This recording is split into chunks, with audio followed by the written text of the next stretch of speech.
ప్రకాశం మార్కాపురం జిల్లాల ప్రజల 30 ఏళ్ల కళ సాకారం కాబోతోంది. దశాబ్దాలుగా ఎదురుచూస్తున్న వెలిగొండ ప్రాజెక్టును ఈ నెల 31న ముఖ్యమంత్రి చంద్రబాబు చేతుల మీదుగా జాతికి అంకితం చేయనున్నట్లు మంత్రి నిమ్మల రామానాయుడు ప్రకటించారు. మరోవైపు ప్రాజెక్టు కోసం భూములు ఇచ్చిన నిర్వాసితులకు పరిహారం చెల్లింపులపై ప్రభుత్వం ప్రత్యేక దృష్టి పెట్టింది. కృష్ణా జలాలను వెలిగొండ టన్నెళ్ల ద్వారా నల్లమల సాగర్కు తరలించడంతో 4.47 లక్షల ఎకరాల ఆయకట్టుకు సాగునీరు, 23 లక్షల మందికి తాగునీరు అందనుంది. నీళ్ల కోసం వేలాది కుటుంబాలు బోళ్లను వదులుతున్నాయి. తరతరాలుగా ఉన్న గ్రామాలకు కన్నీళ్లతో వీడ్కోలు పలుకుతున్నారు. ఈ నేపథ్యంలో లక్ష్మణ్ గారు, ఇది చాలా ఇంపార్టెంట్ ప్రాజెక్టు, కానీ దీనికి కూడా ఒక కలికితురాయి లాంటిది ఒక ఇన్సిడెంట్ గుర్తు చేసుకోవాలి. మళ్ళీ జాతికి అంకితం చేయడం ఏంటి? ఈ నెల 31వ తారీఖు ఆల్రెడీ జగన్మోహన్ రెడ్డి గారు సంవత్సరం క్రితం జాతికి అంకితం చేసేసారు కదా అనేది కూడా గుర్తొస్తుంది. మరి సార్ ఏంటి సార్ ఇది? మన కాంగ్రెస్ అధ్యక్షురాలు షర్మిల గారు కడప స్టీల్ ప్లాంట్ విషయంలో అన్న డైలాగ్ ఇక్కడ మళ్ళీ గుర్తు చేసుకోవాలి. కడప స్టీల్ ప్లాంట్కి మా అన్నయ్య గారు 2 సార్లు, అంతకుముందు చంద్రబాబు నాయుడు గారు ఒకసారి శంకుస్థాపనలు చేస్తానే ఉన్నారు. చెల్లికి చేయాలి పెళ్ళి మళ్ళీ మళ్ళీ అని ఒక సినిమా డైలాగ్ను కోట్ చేస్తూ, అలాగే ఇక్కడ శంకుస్థాపనలే కాదు, ఏకంగా జాతికి అంకితాలు చేయటాలు కూడా చేస్తున్నారు మళ్ళీ మళ్ళీ అని అనుకోవచ్చా? లేదంటే కనుక ఇదే నిజమైనటువంటి జాతికి అంకితమా? గతంలో చేసినటువంటి ఆ జాతికి అంకితాన్ని ఏం చేయాలి, ఏమనుకోవాలి? ఓవరాల్గా ఈ ప్రాజెక్ట్ మీద మీ ఒపీనియన్ సార్? ఇప్పుడు నిజంగా వెలిగొండ ప్రాజెక్టు అటు కడప జిల్లా, నెల్లూరు జిల్లా, ఉమ్మడి ప్రకాశం జిల్లాలకి చాలా ఉపయోగపడేటువంటి ప్రాజెక్ట్. అంటే శ్రీశైలం మిగులు జలాల నుంచి ఈ ప్రాజెక్టు నిర్మాణాన్ని చేపట్టారు. అంటే డౌన్లో వెళ్ళిపోయేటువంటి ఉదాగపోయేటువంటి నీటితో ఈ ప్రాజెక్టు నిర్మాణం చేపట్టాలని 96లోనే ఫస్ట్ శంకుస్థాపన చేసింది చంద్రబాబు నాయుడు. 96లో మార్చిలో. సో అది ఆనాడు మరి 1000 కోట్లు దాని అంచనా ఇవాళ 10 కోట్లు దాటి 1000 కోట్లు పోయి 10 కోట్లు దాటి 10,000 కోట్లు దాటి 1000 కోట్లు పోయి 10,000 కోట్లు దాటి. ఎందుకు అంటే ప్రాజెక్టు నిర్మాణంలో ఈ టన్నల్ వర్క్ చేసే పనుల్లో కొన్ని ఇబ్బందులు రావడం, అలాగే ప్రభుత్వం ఆర్థికంగా కూడా ఇబ్బంది ఉండొచ్చు, లేకపోతే ఇంట్రెస్ట్ లేకపోవచ్చు, సరిగా నిధులు విడుదల చేయలేదు. ఇప్పటికీ 10,000 కోట్లలో 7,000 కోట్ల వరకే బిల్లులు చెల్లించి ఉన్నారు. ఇంకా 3,000 కోట్లు పెండింగ్ ఉన్నాయి. ఎన్ని సమాచారం అయితే 2004లో రాజశేఖర రెడ్డి గారు ముఖ్యమంత్రి అయిన తర్వాత కాస్త స్పీడప్ చేశారు ఈ ప్రాజెక్ట్. అంతకుముందు 96 నుంచి 2004 వరకు చాలా స్లోగా నడిచినటువంటి ఆ ప్రాజెక్టుని తర్వాత తను డెసిషన్ తీసుకొని ఆ రేట్లు పెంచి ఆ టనల్స్ ద్వారా నీరు తీసుకోవాలని డిసైడ్ చేసి ఆయన చొరవ తీసుకున్నారు. నిజంగా చెప్పాలంటే వెలిగొండ ప్రాజెక్టు విషయంలో రాజశేఖర రెడ్డి పాత్ర కూడా చాలా ఇంపార్టెంట్. ఆయన ఎందుకు ఆలోచించాడు? ఒకటి, కడప జిల్లాకు నీరు వస్తుంది, ప్రకాశం జిల్లా చాలా వెనుకబడిన జిల్లా, నీరు వస్తుంది, నెల్లూరు జిల్లా కూడా నీరు, కృష్ణా వాటర్ సంబంధించి. ఇక్కడ సరే మీరు అన్నట్టు 4,47,000 ఎకరాలకు నీరు వస్తుంది. తర్వాత అనేక గ్రామాలకు తాగునీటి సౌకర్యం వస్తుంది. ఈ ప్రాజెక్టు కోసం ఫైట్ చేసినటువంటి సుబ్బయ్య గారు అనేటువంటి ఆయన పేరు మీద ఈ ప్రాజెక్టు ఉంది. పూల సుబ్బయ్య వెలిగొండ ప్రాజెక్టు పేరు. ఆ పూల సుబ్బయ్య అనే ఆయన చాలా ఫైట్ చేశాడు, నిరాహార చేశాడు, ప్రభుత్వంతో పోట్లాడాడు, అన్నీ జరిగింది. అందువల్ల ఆయన పేరు పెట్టారు. మరి ప్రాజెక్టు ఇవాళ మళ్ళీ ముఖ్యమంత్రి గారు అంటే శంకుస్థాపన చేసిన చంద్రబాబు నాయుడు గారే మళ్ళీ ఇవాళ జాతికి అంకితం చేస్తున్నారు అన్నది ఒక మంచి పరిణామమే. మధ్యలో మీరు ఏంటంటే జగన్మోహన్ రెడ్డి గారు కూడా జాతికి అంకితం చేశారన్న కదా అంటే, మరి ఆనాటి పరిస్థితుల్లో తను వెలిగొండ ప్రాజెక్టు అసంపూర్తిగా ఉండంగానే ఆయన తొందరపడి ఆ ఆ రోజు నీళ్లు వదిలేడు అన్నది వస్తున్నది. ఇప్పుడు ఏంటి, నీరు వదిలితే జాతికి అంకితం చేసింది. కానీ అవి కెనాల్స్ మెయిన్ కాలువ నుంచి, టన్నల్లో నుంచి నీరు వచ్చి కాలువల ద్వారా గ్రామాలకు వెళ్ళాలి, పంట పొలాలకు వెళ్ళాలి. అక్కడ ఏమైపోయిందంటే తను కూడా క్రెడిట్ తెచ్చుకోవాలా అన్న, మా నాన్నగారు దీన్ని ఇనిషియేటివ్ చేశారు కదా అనే ఉద్దేశంతో తను కూడా క్రెడిట్ తీసుకోవాలనే ఉద్దేశంతో చేసినట్టు నాకు అనిపిస్తుంది. సరే, ఏది ఏమైనా మనం రాజకీయాలు మాట్లాడుకోవడం అనవసరము. మొత్తం మీద ఈ నెల 31న చంద్రబాబు నాయుడు గారు జాతికి అంకితం చేయటం వలన ఏమైందంటే ఇవాళ అన్ని పనులు దాదాపు పూర్తయిపోయాయి. కాబట్టి ఇక్కడ ఏమైంది, ప్రజలకు అంటే రైతులకు నీరు అందుతుంది, గ్రామాలకు కూడా నీరు అందే అవకాశాలు ఉన్నాయి. సో ఖచ్చితంగా అభినందించాల్సిందే విషయం. నిజంగా ప్రకాశం జిల్లాలో ఎంత దారుణమైన పరిస్థితి ఉంటుందంటే కరువు పీడిత ప్రాంతం. సరే, జిల్లా విడిపోయినాక ఇది మార్కాపురం జిల్లాలో వస్తుంది. ఉమ్మడి ప్రకాశం జిల్లాలో పక్కన నెల్లూరు టచ్ అవుతుంది, తర్వాత కడప కూడా టచ్ అవుతుంది. జరగదు. ఇప్పుడు ఆరోపణలు రాజకీయాలు మాట్లాడకూడదు కంటే ఒక ప్రాజెక్టు పూర్తయిపోయి ఇవాళ నీరు వదులుతున్నారు అంటే నిజంగా రైతులు ఆ మూడు జిల్లాల వాళ్ళు కూడా సంతోషపడేటువంటి అంశం ఇది నిజం.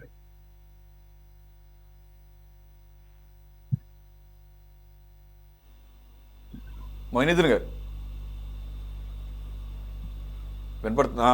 ఈ వెలుగొండ ప్రాజెక్టు మొత్తానికి అయితే ప్రజలకు అందుబాటులోకి రాబోతుంది. ఈ నెలాఖరికి దాన్ని స్వాగతిద్దామా, లేదంటే మేము ఆల్రెడీ కంప్లీట్ చేసిన ప్రాజెక్ట్ని మళ్ళీ జగన్మోహన్ రెడ్డి గారి దాన్ని క్రెడిట్ని చంద్రబాబు నాయుడు గారు క్రెడిట్ చోరీ చేస్తున్నారని అంటారా? నీతి నిజాయితీగా నిర్భయంగా చెప్పాలంటే పెద్దలుగా అక్కడే ఉన్నారు.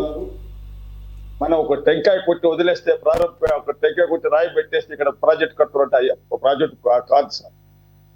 ఏ విధంగా భోగాపురం ఎయిర్పోర్ట్ కట్టారో సేమ్ అదే స్టోరీ ఇక్కడ కూడా జరుగుతుంది. భోగాపురం ఎయిర్పోర్ట్ 3/5/2022లో స్టార్ట్ చేశారు. 2203 ఎకరాల స్థలాన్ని తీసుకుని అక్కడ నిర్వాసితులకు ఇళ్ళు అన్ని కట్టించేసి అన్ని సదుపాయాలు చేకూర్చి అక్కడి నుంచి వర్క్ స్టార్ట్ చేశారు. అక్కడ భోగాపురం ఒక టెంకాయ మాత్రం కొట్టి ప్రారంభోత్సవం చేశారు. అది కూడా ఎక్కడో దూరంగా సేమ్ సిచ్యువేషన్ ఇక్కడ సార్. ఆ రోజు ఒక టెంకాయ కొట్టి వదిలేశారు. అయితే వైఎస్ రాజశేఖర రెడ్డి గారు వెలిగొండ కోసం 500 కోట్ల రూపాయలు ఆ రోజు కేటాయించి దాని పని స్టార్ట్ చేశారు. అదొక్కటే కాదు సార్, మీకు పులిచెంతల, దొమ్మగూడెం, తర్వాత ఈ పోలవరం ఇవన్నీ పూర్తి అయితే దీని ద్వారా ఆంధ్ర రాష్ట్ర ప్రజలు భవిష్యత్తు బాగుపడుతుంది అనే ఉద్దేశంతో దీన్ని స్టార్ట్ చేశారు. కానీ కార్యం పూర్తిగా స్టార్ట్ చేశారు అంటే సార్ ఇక్కడ ఒక షో మాత్రమే జరుగుతుంది సార్. వెలిగొండ అనేది ఒక షో, చంద్రబాబు నాయుడుగా ఒక షో చేస్తున్నారు. అందులో ఎటువంటి సత్యం లేదు, ఎటువంటి నిజము లేదు. మీకు వెలిగొండకు నీళ్లు రావాలంటే 885 అడుగుల లోతులో నీళ్లు ఉంటేనే మీకు 2 క్యూసెక్కులు 3 క్యూసెక్కులు నీరు వెలిగొండకు వస్తాయి. లేకపోతే నీళ్లు వచ్చే సమస్య లేదు. మీ ఇంజనీర్ అడగండి, ఏ ఒక పెద్ద మహాన్ మేధావిని అడగండి. ఇక్కడ మన విశ్లేషణ గారు ఉన్నారు, అతని గారు అడగండి. 885 అడుగులలో అక్కడ నీళ్లు మెయింటైన్ చేయగలిగితేనే వెలుగొండకు నీళ్లు వస్తాయి. లేకపోతే కేవలం రేపు ఎన్ని నీళ్లు వదులుతారో ఏమి చేస్తారో ఊరికి వదిలేసి నేను ఇచ్చేసానంటారు. సార్, జగన్మోహన్ రెడ్డి గారి సమయంలో 200-300 కోట్ల రూపాయలు నిర్వాసితుల కోసం డబ్బులు వెచ్చించి వారికి నిర్వాసితులకు అమ్మ ఇక్కడ ఉంటే మీకు మీ ఇల్లు ఎదిలిపోతాయి, మీరు ఇక్కడ నుంచి ప్రయాణం చేయాల్సి వస్తుంది, ఎందుకంటే వెలుగొండ ప్రాజెక్టు కోసమని వాళ్ళకి ఎంతో గౌరవంగా చెప్పి 200-300 కోట్ల రూపాయలు వాళ్ళ నిర్వాసం చెల్లించారు. ఇంకా నిర్వాసం చెల్లించవలసి ఉన్నది. అయితే వెన్నుపోటు పార్టీ చంద్రబాబు నాయుడు మోసాలకు అబద్ధాలకు పేరును కన్నా చంద్రబాబు నాయుడు అబద్ధాలు చెప్పడంలో పిహెచ్డి తీసుకున్న చంద్రబాబు నాయుడు ఆంధ్ర రాష్ట్ర ప్రజలను ప్రకాశం జిల్లా, నెల్లూరు జిల్లా, రాయలసీమ జిల్లాలకు దగా చేసే చంద్రబాబు నాయుడు గారు 4 రోజుల క్రితం 400 కోట్ల రూపాయలు విడుదల చేశామని చెప్పేశారు. 400 కోట్ల రూపాయలు విడుదల చేస్తే మొన్నటి వరకు కూడా 1 రూపాయి ఎవరికి ఇవ్వలేదు. ఇది మోసం కదా? ఇది దగా కదా? ఆ నిర్వాసితులకు ద్రోహం చేసినట్టు కదా? మళ్ళీ నిన్న అంటున్నారు 250 కోట్ల రూపాయలు విడుదల చేశాము అంటే అకస్మాత్తుగా వచ్చేసి నిర్వాసితులకు ఆ ముందున్న నిర్వాసితులు జగన్మోహన్ రెడ్డి గారు ఇచ్చారు. తిరిగి ఇంకా కొంతమంది ఉన్నారు. ఆ నిర్వాసితులకు సరైన సౌకర్యం కల్పించి వాళ్ళ డబ్బులు వాళ్ళకి ఇచ్చి ఆ పేదలను, ఆ ఊరు గూడు వదిలిపెట్టే వాళ్లకు సరైన మర్యాద గౌరవం ఇచ్చి అక్కడ సాగనంపడము ప్రభుత్వ బాధ్యత కాదా? ఈ దొంగ నాటకాలు ఆడే చంద్రబాబు నాయుడు, అవినీతి పరుడైన చంద్రబాబు నాయుడు, మోసాలకు మోసగాడు చంద్రబాబు నాయుడు ఈ రోజు ఈ వెలుగొండ ప్రాజెక్టులోని నిర్వాసితులకు నమ్మక ద్రోహం చేస్తున్నారని నేను ఖచ్చితంగా చెప్పగలుగుతున్నాను. ఈ రోజు ఇందాక అన్నారు సార్ ఎంఆర్పి అని. ఎందుకు తను చెప్పారు? ఎవరు? నారా లోకేష్ గారు జిల్లా కాస్త పూర్తిగా 2 కోట్ల ఆదాయం వచ్చి ఉంటదేమో జగన్మోహన్ రెడ్డి గారు చెప్తే ఇతను అంటాడు 2 కోట్లు జిల్లాకని. అయ్యా, మీరు 1500 కోట్లు డిఎస్సిలో అక్రమాలు చేశారు, అవినీతి చేశారు.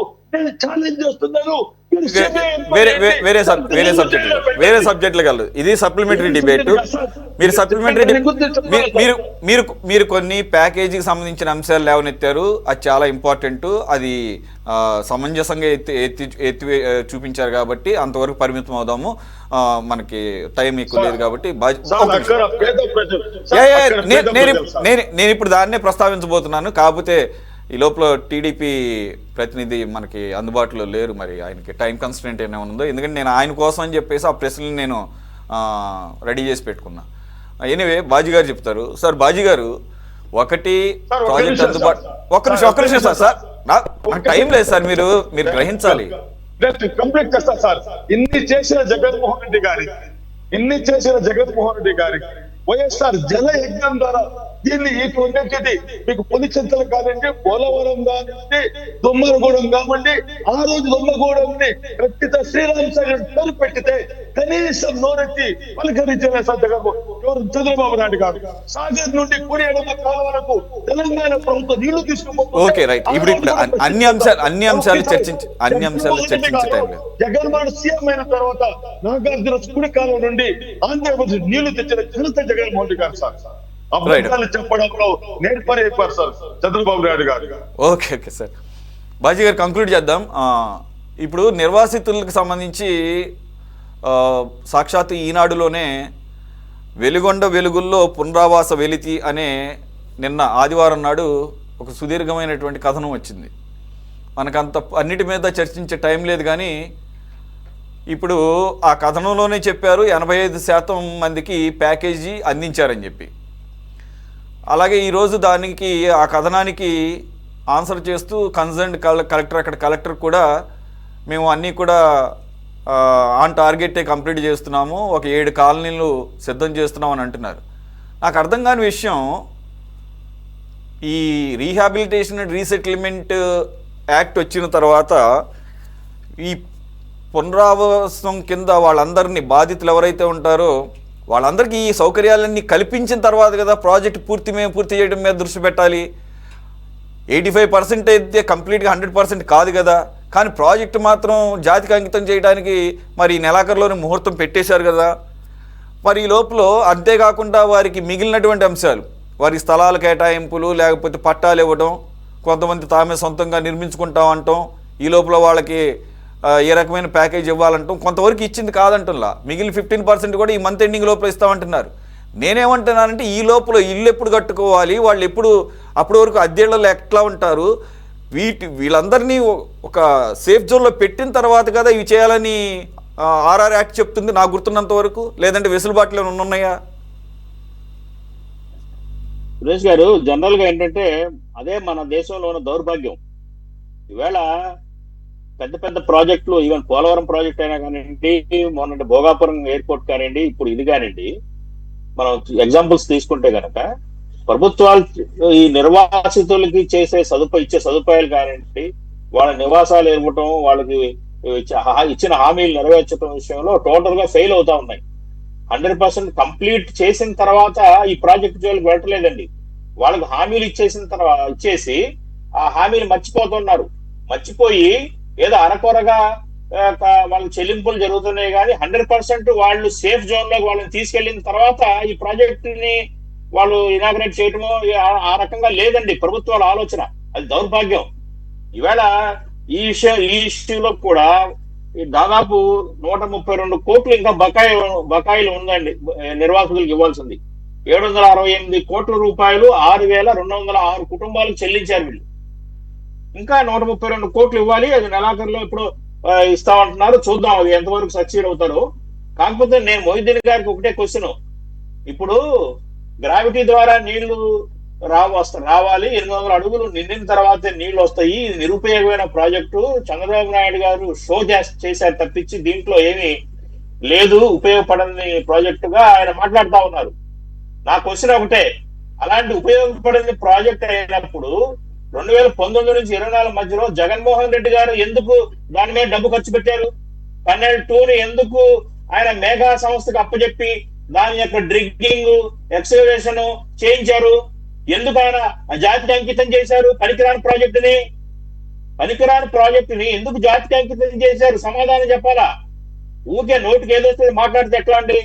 ఇది 3 జిల్లాల రైతులకి తాగునీరు, సాగునీరు, అట్లాగే ఆ ప్రాంతాల్లో ఉన్న పారిశ్రామికరణకు ఉపయోగపడే ప్రాజెక్ట్ ఇది.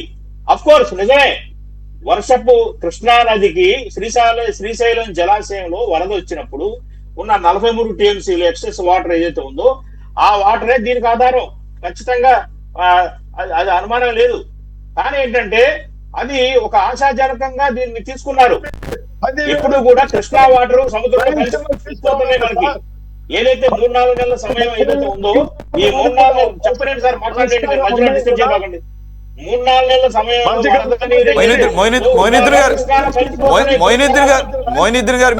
మొయినుద్దీన్ గారు మీకు ఏమైనా ఇంపార్టెంట్ పాయింట్ ఉంటే మీరు కదులుతున్నప్పుడు ఆడియో డిస్టర్బెన్స్ అవుతుంది, ఆడియో సరిగ్గా రావడం లేదు. బ్రీఫ్ గానే ఒక్క లైన్ లో అడగండి, అంతే తప్ప మీరు మన స్పీచ్ ఇవ్వద్దు. సార్ 43.50 టీఎంసీల నీరు వృధాగా సముద్రంలో కృష్ణా నది ఎక్సెస్ వాటర్ వెళ్తుంది అనే ఒక అంచనాని కాగు కూడా యాక్సెప్ట్ చేసింది. మొయినుద్దీన్ గారు సారీ, మీ ఆడియో సరిగ్గా రావడం లేదు. ఒక్క నిమిషం మొయినుద్దీన్ గారు, మీ ఆడియో సరిగ్గా రావటం లేదు, డిస్టర్బ్ అవుతుంది. ఒక్క నిమిషం మీరు ఆగండి. మళ్ళీ మీకు టైం లేకపోయినా కానీ మీకు ఒక 30 సెకండ్స్ ఇస్తాను, మీరు ఒక్క నిమిషం ఓపిక పట్టండి. బాజీ గారిని కంప్లీట్ చేయండి. ఇప్పుడు 43.50 టీఎంసీల నీరు ఎక్సెస్ వాటర్ ని ఆధారంగా వెలిగొండ ప్రాజెక్ట్ ని డిజైన్ చేశారు సార్. ఇది కాగుకి ఈ రిపోర్ట్స్ అన్ని సమర్పించారు. కాగు దీన్ని యాక్సెప్ట్ చేసింది. ఎన్డీఏ ప్రభుత్వం ఇచ్చిన ఏదైతే నివేదిక ఉందో కాగు యాక్సెప్ట్ చేసిన తర్వాతే ఈ ప్రాజెక్టు ముందుకెచ్చింది. ఇది గమనించాల్సిన ముఖ్యమైన అంశం. ఇవాళ మనం ఊరికే స్టేట్మెంట్ ఇవ్వటం కాదు కదండి. మనం ప్రతిసారి వర్షాకాలంలో చూస్తున్నాం, ప్రకాశం బ్యారేజ్ నుంచి ఎంత నీళ్లు మనం సముద్రంలో వదులుతున్నామండి, కృష్ణా వాటర్, ఎక్సెస్ వాటర్. కాబట్టి ఏంటంటే దాన్ని పర్పస్ఫుల్ గా ఉపయోగించాలన్నది వెలిగొండ ప్రాజెక్ట్ యొక్క మెయిన్ ఉద్దేశం. దాదాపు 4 లక్షల మందికి మొదటి ఫేజ్ లో తాగునీరు అందిస్తుంది. తర్వాత 19 లక్షల ఎకరాలకి పంట సాగు కోసం ఇది ఉపయోగపడుతుంది. దీనికి పెట్టిన ఖర్చు ఏదైతే ఉందో 6,000 కోట్లు 7,000 కోట్ల రూపాయలు, ఇది ఆ దరిమిల ఏదైతే ఆ ఖర్చుకు సరిపడా ఇది పర్పస్ఫుల్ గా ప్రజానీకానికి ఉపయోగపడుతుంది. ఈ అంచనాలు ఉన్నాయి. ఈ అంచనాలు బేస్ చేసుకుని దీన్ని ముందుకు తీసుకొచ్చారు తప్ప అజ్ఞానంతో ఎవరు చేయలే. ఇక్కడ ఇంజనీర్లు, ఇరిగేషన్ శాఖ అధికారులు అనేక మంది కసరత్తు చేసి తయారు చేసిన నివేదికల్ని కాగు ఒప్పుకుంది, కేంద్రం ఒప్పుకుంది. అట్లాగే Krishna water base development authority కూడా యాక్సెప్ట్ చేసిన తర్వాతే ఇది ఫేజ్ 1, ఫేజ్ 2 పనులు ముమ్మరంగా ముందుకు తీసుకొచ్చారు. కాబట్టి ఏంటంటే మనం ఆశావాహంగా ఉండాలి, అంతేగాని నిరాశ నిస్పృహలతోటి అన్ని నెగిటివ్ గా వెళ్తే ఎట్లా అండి? పాజిటివ్ దృక్పథంతో ఉండాలి. బాగా వర్షాలు వచ్చి వరదలు వచ్చి వెళ్ళిపోతుంటే ఆ వాటర్ అంతా చక్కగా పర్పస్ఫుల్ గా స్టోర్ అవుతుంది, రిజర్వాయర్స్ లో స్టోర్ చేస్తారు. కాబట్టి ఏంటంటే ఇది నా కొల్లాం వాగు దగ్గర నుంచి లిఫ్ట్ చేస్తారు సార్ దీన్ని, వాటర్ ని. కొల్లాం వాగు ఏదైతే ఇరిగేషన్ శ్రీశైలం జలాశయం దగ్గర ఉన్న కొల్లాం వాగు నుండి దీన్ని లిఫ్ట్ చేసి వెలుగొండ 2 ఛానల్స్ ద్వారా వీళ్ళు సప్లై చేస్తారు వాటర్ ని. ఈ 3 జిల్లాలకు ఉపయోగపడుతుంది. కడప జిల్లా, ప్రకాశం జిల్లా, మరి అట్లాగే మార్కాపురం ఆ ప్రాంతాలందరికీ కూడా యూస్ఫుల్ ప్రాజెక్ట్ ఇది. దీనివల్ల తాగునీరు, సాగునీరు, పంటలు పెరుగుతాయి, వలసలు తగ్గుతాయి, అట్లాగే ఉద్యానవన పంటలు పెరుగుతాయి. వరితో పాటుగా ఉద్యానవనం ఏదో హార్టికల్చరు, అట్లాగే కాయగూరలు, అలాంటి పంటలన్నిటికీ కూడా ఉపయోగపడే ప్రాజెక్ట్ ఇది. ఖచ్చితంగా ఈ ప్రాంతాల్లో ఈ ప్రాజెక్టు వల్ల మార్పులు వస్తాయి, పెను మార్పులు వస్తాయి. ఇక్కడ రైతాంగం హ్యాపీగా ఉంటుంది. ఇక్కడ వలస వెళ్ళే అవకాశం ఉండదు. పెరుగుతుంది. ఒక్క నిమిషం, మీరు ఆశావ దృక్పథంతో మనం ముందుకెళ్ళాలి. రైట్. బాజీ గారిని కోట్ చేశారు, సారీ మొయినుద్దీన్ గారిని మీరు కోట్ చేశారు కాబట్టి ఆయన ఏదో అబ్జెక్షన్ ఉంటుంది. బ్రీఫ్ గా మొయినుద్దీన్ గారు, టైం లేదు, ఓన్లీ జస్ట్ 20 seconds. ఎందుకంటే షో అని ఎందుకుంటున్నాను సార్, తుంగభద్ర నీటిని రాయలసీమ కర్నూలు జిల్లాకు ఆపేశారు కర్ణాటక రైతులు. కనీసం ఒక్క రోజు ఒక మాట మాట్లాడారు చంద్రబాబు నాయుడు గారు. రేపు వెలుగొండ ప్రాజెక్టు న్యాయం చేస్తారని, నెల్లూరు జిల్లాకు న్యాయం చేస్తారని ఎలా నమ్మాలి? రేపు నెక్స్ట్ సెప్టెంబర్ 1st వీక్ లో 2nd వీక్ చూడండి సార్, ఎన్ని నీళ్లు వస్తాయో, ఏం చేస్తారు, ఆ రోజు మాట్లాడదాం. దాని గురించి దానికి రిప్లై ఇస్తారు, మనం వైండ్ అప్ చేద్దాం. బాజీ గారు జస్ట్ దీనికి కూడా బ్రీఫ్ గా ఒక 30 seconds లో మీ ఆన్సర్, మీ రిప్లై. సార్ దానికి దీనికి సంబంధం లేదు సార్, దానికి దీనికి సంబంధం లేదు. ఆయన ఏదో చెప్పి దానికి ముడి పెడుతున్నాడు. ఇప్పుడు ఈ వాటర్ ప్రాజెక్ట్, ఈ ప్రాజెక్ట్ యొక్క కాన్సెప్ట్ ఏంటంటే 43.5 TMC వాటర్ ని నల్లమల్ల సాగర్ లో స్టోర్ చేస్తారు. స్టోర్ చేసి సప్లై చేస్తారు ఆ రైతాంగానికి, ఆ చుట్టుపక్కల జిల్లాల్లో. ఇది కాన్సెప్ట్. దానికి దీనికి ఆయన ఎక్కడో తుంగభద్ర తీసుకొచ్చి దీనికి ముడి పెడతాడు ఏంటండి? దానికి దీనికి సంబంధం లేదు. ఈ ప్రాజెక్ట్ వరకు కనుక ఖచ్చితంగా ఇది ఆశించి చేస్తున్నామో ఫలితాలు ఇస్తుంది. కృష్ణా వాటర్ ని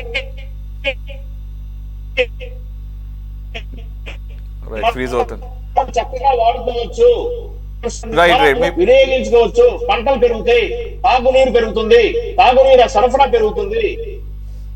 రైట్. ఎనీవే, ఇది మళ్ళీ 31వ తారీఖు ఎలాగూ అంకితం చేసే రోజున మళ్ళీ మరోసారి మనం పూర్తి స్థాయిలో దీని మీద మాట్లాడుకుందాము. ఎందుకంటే ఇది అగ్రికల్చర్ అండ్ ఇరిగేషన్కి సంబంధించినటువంటి వ్యవహారం కాబట్టి దీంట్లో కొద్దిగా టెక్నికాలిటీస్ ఉంటాయి. అప్పుడు క్షుణ్ణంగా మాట్లాడుకుందాం. అప్పుడు మీ వాయిస్ మళ్ళీ మీరు పూర్తి స్థాయిలో వినిపించవచ్చు.